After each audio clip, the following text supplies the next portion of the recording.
Lauren Elizabeth here, back with Style Week. For those of you that don't know me, I help creatives master technique and unlock their style in animal art, and that's what Style Week is all about. This is a 5-day workshop. This is actually video number 2. If you missed it, video 1 is down in the description box. This is where I focus on helping you unlock your style, where I cover the do's and the don'ts of finding your style, and then at the end is a little reflection / challenge. So I'm going to dive straight into your first do, and this is to focus less on trying to unlock your artist style and more on creating your most authentic, original works of art. Just like I talked about in video 1, your style is not something you have to find, force, or will into existence. It is something you draw out from you. It does not mean you have to paint all the time, everything under the sun, and using all different kinds of mediums. Yes, I do believe there is lots of exploration and experimentation involved. However, I noticed if you have consistent input, you'll have consistent output. So these things that I'm about to share with you are so important, so you might want to write them down. There are 3 things that you really want to focus on when you're creating each original painting. And when you focus on these 3 things over and over again, you'll start to see a consistent pattern in your work. I guarantee it, okay? So the first one, going back to that shape that we talked about in video number 1, and part of that challenge I gave you, is we want to focus on the inner world, okay? What makes us who we are, the lessons we're learning, how we think, how we view the world through our eyes.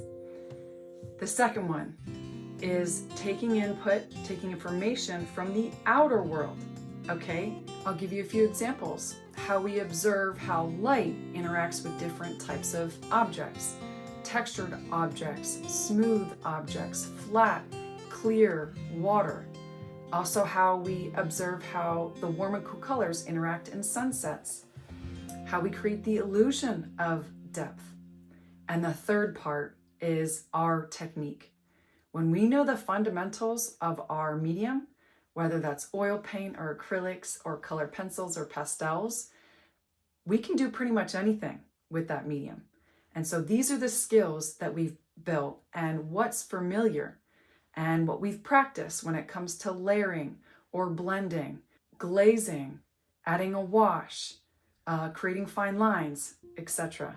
So you see, creating original art isn't just some spontaneous creative process.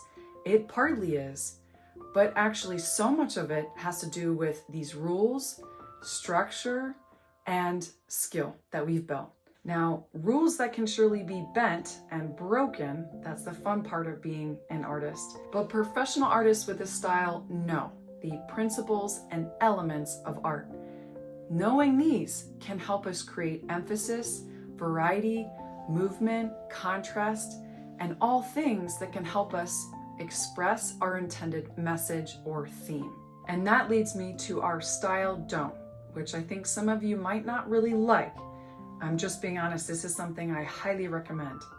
That's not to neglect learning, practicing, and mastering the fundamental techniques of your medium.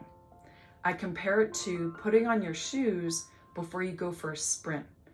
Yes, you can go for a sprint barefoot. Go for it.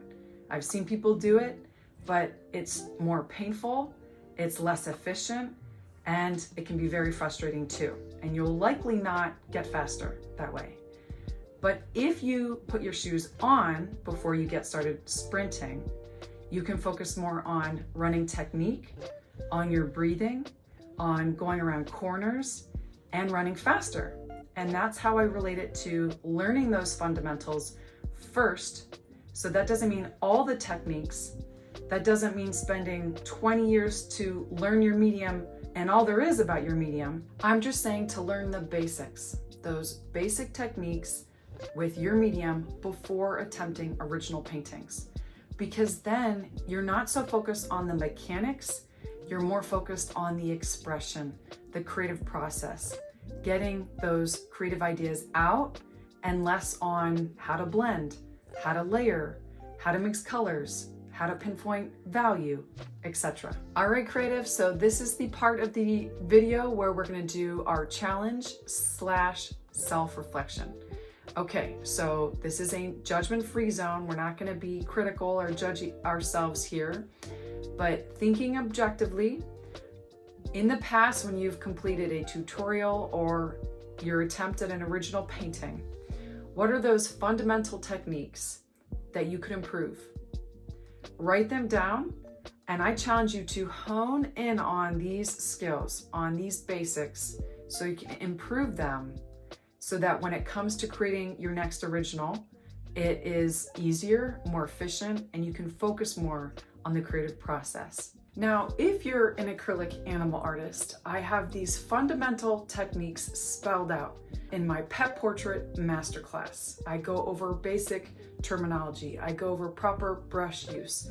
I go over acrylic paint properties and a range of different tutorials that you can then apply and practice and master those techniques. That's linked down below. And I will see you in the next video tomorrow, day 3 of our style workshop. Guys, thanks for watching. Bye.